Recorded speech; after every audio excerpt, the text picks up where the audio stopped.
Hello, we are Mysterious Case, a place where we gather information and present real-life cases. Today's story takes place in Los Angeles.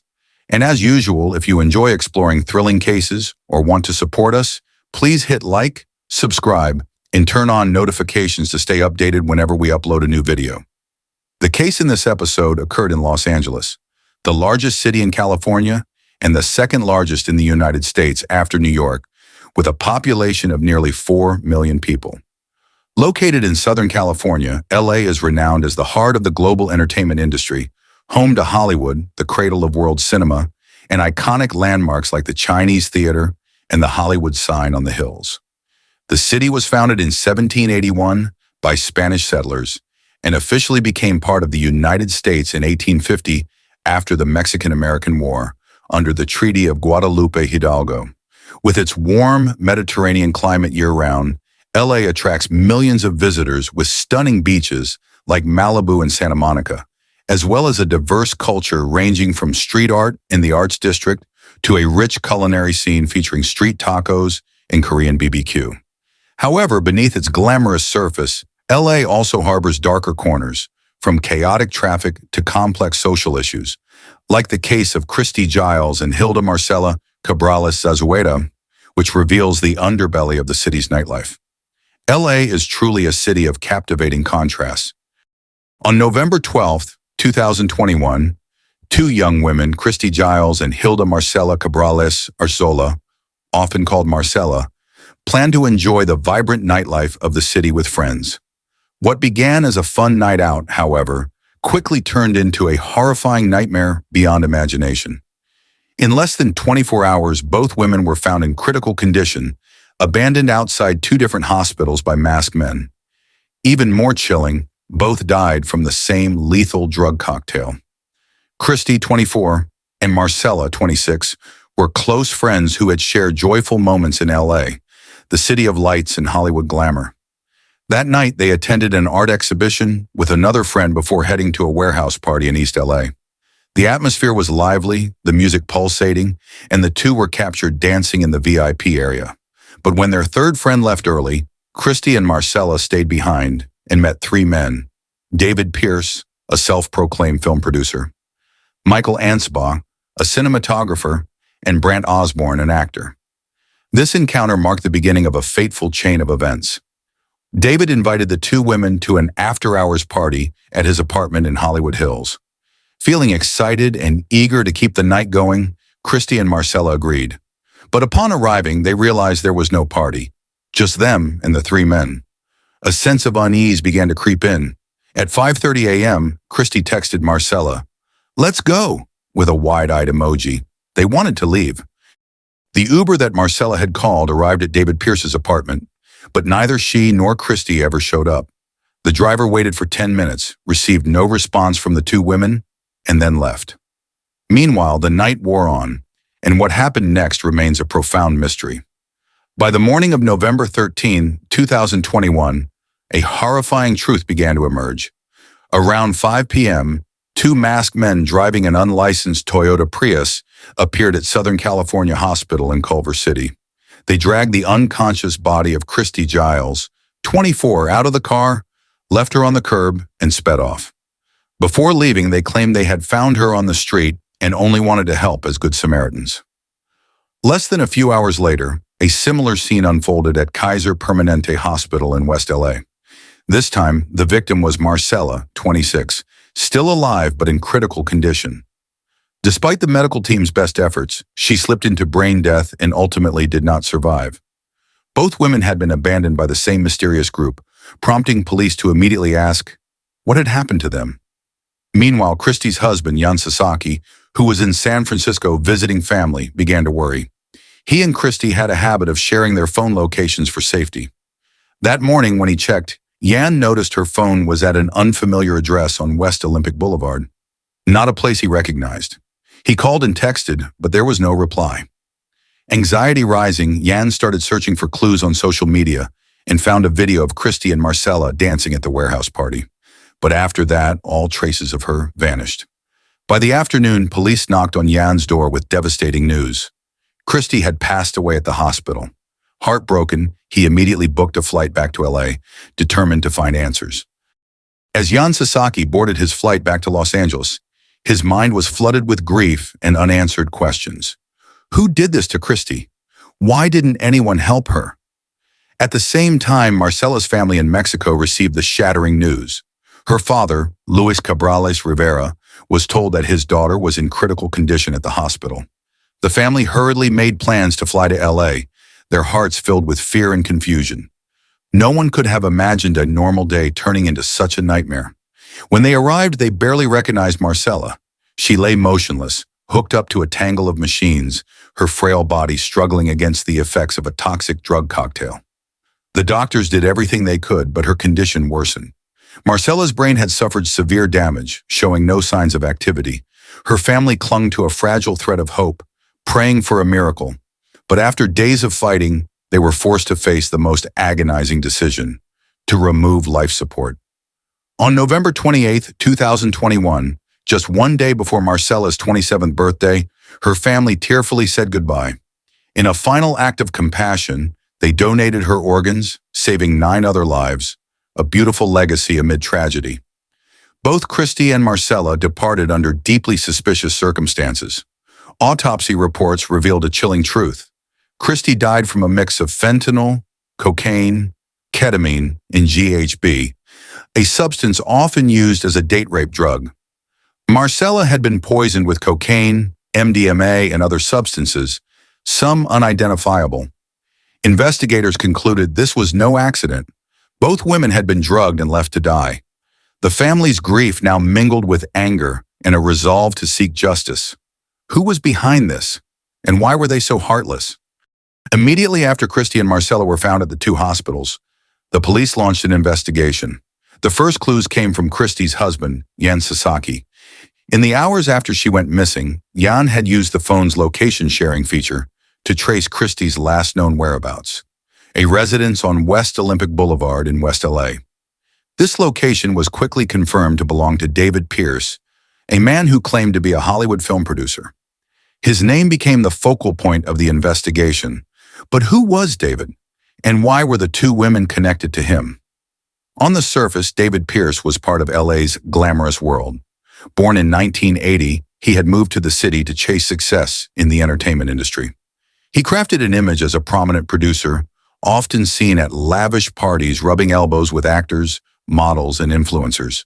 But beneath the polished exterior was a very different person. Investigators uncovered a troubling history, multiple allegations of sexual assault dating back to 2010, along with a pattern of luring women to parties and drugging them. Alongside him were 2 associates, Michael Ansbach, a cinematographer, and Brant Osborne, an actor. The trio quickly emerged as prime suspects. The police began piecing together the puzzle. Surveillance footage from the East LA warehouse party showed Christy and Marcela leaving with David, Michael, and Brant. Text messages between the 2 women at 5:30 a.m. revealed their growing unease at David's apartment. Further security camera footage captured the group leaving the apartment, loading the 2 women, likely unconscious by then, into a car. Later, they were caught on tape dropping Christy and Marcela off at the 2 hospitals, attempting to conceal their identities by removing the car's license plates. The evidence grew increasingly damning.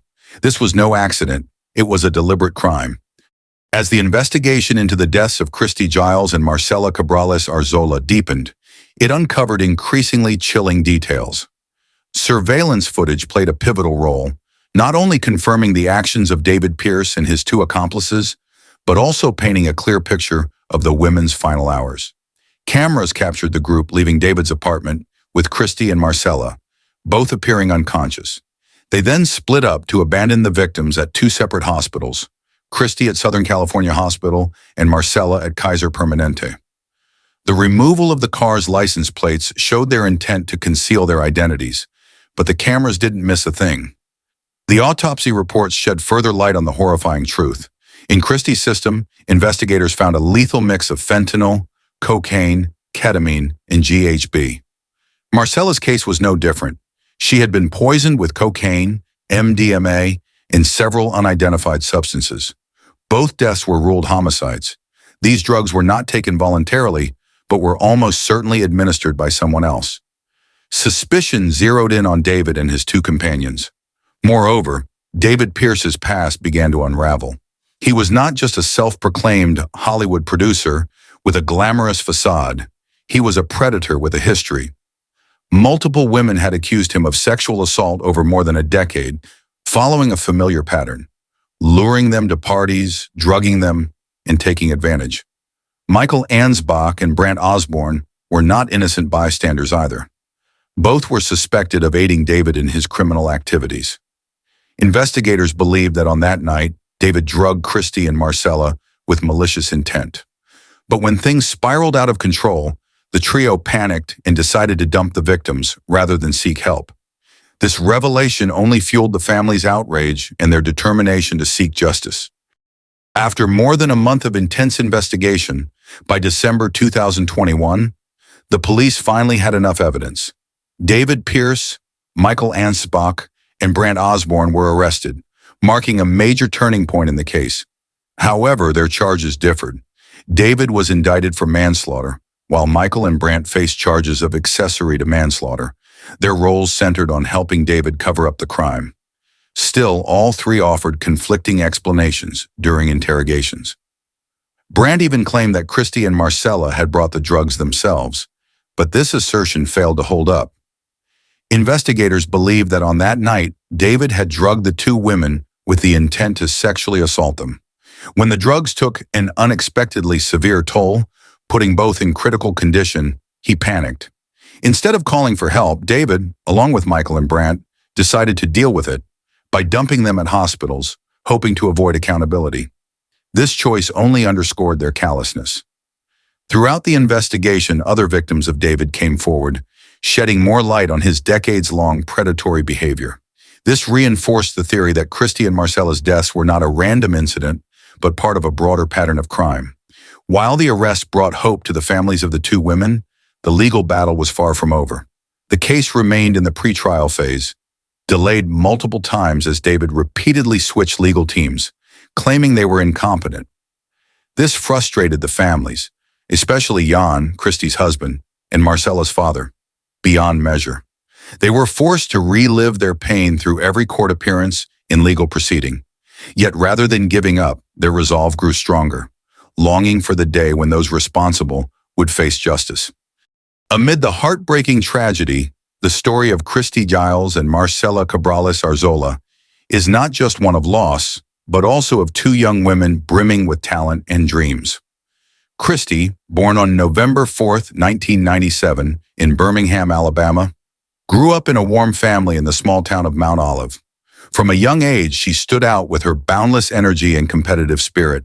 She excelled in soccer and track, even playing on boys' teams to prove her determination. Her beauty and talent led her to pageants, where she won titles like Little Miss Gardendale Magnolia and runner-up for Miss Alabama Teen USA. At 14, Christy entered the modeling world after a successful casting, choosing to leave soccer behind to pursue her passion. She traveled the globe from Miami to London before settling in LA, where she met Jan Sasaki, her future husband. The couple married at Burning Man in 2019, living happily with shared projects and dreams of starting a family. Marcela, born on November 29, 1994 in Mexico, was equally a shining talent. Raised in a loving family, she dreamed of becoming an architect from a young age. Marcela studied at the prestigious University of Monterrey, standing out for her intelligence and creativity. After graduating, she moved to LA in 2021 to advance her career in architecture and design. There she met Christy, and the two quickly became close friends. Marcela was ambitious, aspiring to make a name for herself in her field, while embracing LA's vibrant life with friends. Both Christy and Marcela had bright futures ahead. Christy aimed to expand her modeling career and have children with Jan, while Marcela longed to leave her mark on the world of architecture. But the fateful night of November 12, 2021, stole it all away. They were not just victims of a crime, but symbols of dreams extinguished, leaving their families and friends in boundless grief. The case of Christy Giles and Marcela Cabrales Arzola is not just a personal tragedy, but also a stark revelation of the sinister underbelly of Los Angeles. a city famed for its stage lights and glamour.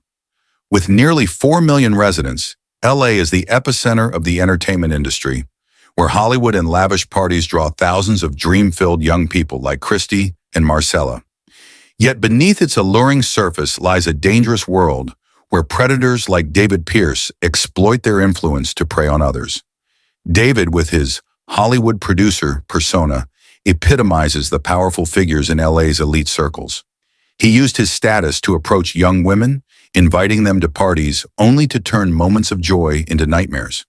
This case sheds light on a grim reality. Sexual violence and exploitation are not uncommon in the entertainment industry. David's actions, drugging his victims and abandoning them in crisis, were not isolated incidents. Other women had accused him before, yet he remained untouchable, shielded by connections and a veneer of success. Michael Ansbach and Brant Osborne, though playing supporting roles, enabled the crime, highlighting the complicity within these power networks. Christy and Marcela's story serves as a warning to those swept up in LA's dazzling glow, oblivious to the shadows lurking behind it. It's a reminder that glamour can mask deadly risks, especially for young, passionate women who are vulnerable to exploitation. Their families are not only seeking personal justice, but also hope the case will spark change, exposing the issue of sexual violence in the entertainment world. As the wheels of justice turn slowly, they wish for this story to prevent similar tragedies, ensuring no one else endures their pain. Though David Pearce, Michael Ansbach, and Brant Osborne have been arrested, the journey for justice for Christy Giles and Marcela Cabrales Arzola remains unresolved. As of now, the case lingers in the pre-trial phase, delayed multiple times by David's tactics, such as switching lawyers to buy time. He faces manslaughter charges and several unrelated sexual assault allegations, while Michael and Brant are charged with accessory to manslaughter. Despite overwhelming evidence, from surveillance footage and text messages to autopsy reports, no formal convictions have been secured. David is presumed innocent until the court rules, but the families of the two women believe justice is only a matter of time. For Jan Sasaki, Christy's husband, and Marcela's family, each court hearing reopens their wounds. They relive the details of their loved ones' deaths and grapple with the legal system's sluggish pace.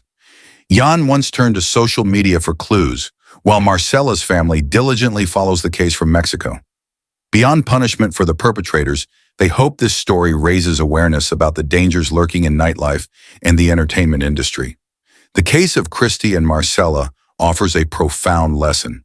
It reminds us that behind the glamour lie potentially deadly traps, and vigilance is crucial in unfamiliar settings. Their families hope this tragedy spurs change, protecting other young people from predators like David Pearce. Though their loss is irreparable, Christy and Marcela's legacy endures through the love of their families, the 9 lives saved by Marcela's organ donation, and an unrelenting call for justice. Justice may be slow, but they trust it will come, bringing the closure they deserve. Finally, we express our deepest condolences to Christy, Marcela, and their beloved families. It's heartbreaking that 2 young women with promising careers ahead were taken too soon. What are your thoughts?